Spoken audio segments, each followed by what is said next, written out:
गरीब और मध्यम वर्गीय लोग पैसे के लिए काम करते हैं, पर जो अमीर होता है उसका पैसा उसके लिए काम करता है। नमस्कार, मैं हूं बाटा और आज हम चर्चा कर रहे हैं रॉबर्ट टी कियोसाकी की लिखी book rich dad poor dad पर। स्कूल जाऊं और मेहनत से पढ़ो, ये जो लाइन है याद करिए, बचपन में हम सब ने सुना है और एक बार नहीं कई बार सुना है। रिश्तेदारों से, घर वालों से, टीचर से, हर एक से स्कूल जाओ और मेहनत से पढ़ो। एक वक्त तो ऐसा लगता था कि बस पढ़ते रहो पढ़ते रहो पढ़ते रहो, पर जैसे ऐसे समझ आगे बढ़ी एक सवाल मन में घर करने लगा, आखिर हम पढ़ किस लिए रहे हैं? देखिए, स्कूल जाना और पढ़ाई करना है, ये बहुत ही अच्छी बात है, लेकिन अगर कोई काम किया जा रहा है तो वो किस वजह से किया जा रहा है, ये जानना भी उतना ही जरूरी है। अपनी पढ़ाई पूरी करने के बाद हम सबसे पहले जॉब ही ढूंढते हैं ना, ये सोच करके जॉब मिलने पर हमारी सारी प्रॉब्लम्स दूर हो जाएंगी, पैसे मिल जाएंगे, हम घर बना लेंगे, गाड़ी खरीद लेंगे और जो भी जरूरतें हैं पैसे से जुड़ी हुई वो सब पूरी कर लेंगे। पर ऐसा होता नहीं है।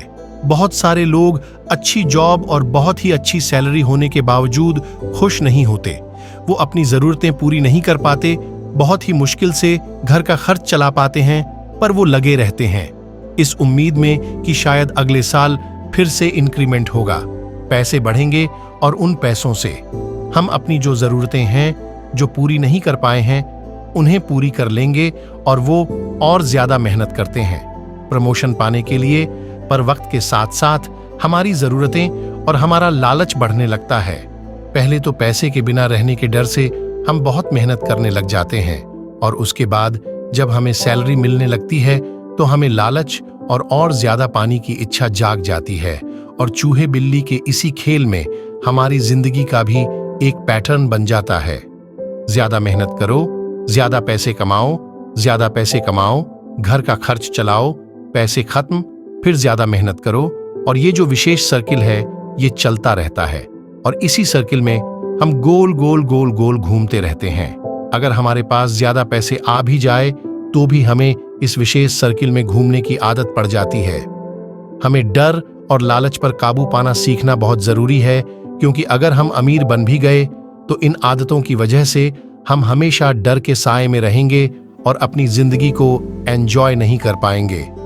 पहले के जमाने में शिक्षा एक जरिया थी लोगों की पर्सनालिटी डेवलप करने का और आसपास के हर विषय में उन्हें जानकारी देने का, पर वक्त के साथ साथ पढ़ाई का लक्ष्य, उसका गोल बदल गया।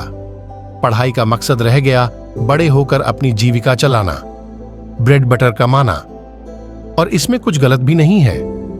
वक्त के साथ चीजें बदलना बहुत जरूरी है, क्योंकि जो चीज वक्त के साथ नहीं बदलती वो या तो हमारी खुशियां छीनती है या फिर समाज को बहुत ही पीछे ले जाती है। रॉबर्ट टी कियोसाकी ने इस बहुत ही अहम मुद्दे को यहां पर उठाया है अपने book rich dad poor dad में। क्या खूब का है कि बचपन से ही अगर हम बच्चे को मनी को ऐसे सब्जेक्ट बच्चों को पढ़ाना शुरू करें, उन्हें ये समझाना शुरू करें कि उसे कैसे मैनेज किया जाए, तो बड़े होने पर बच्चों की बहुत सारी प्रॉब्लम्स अपने आप ही सॉल्व हो जाएंगी। बच्चा खुद उन्हें सॉल्व करने की क्षमता रखेगा।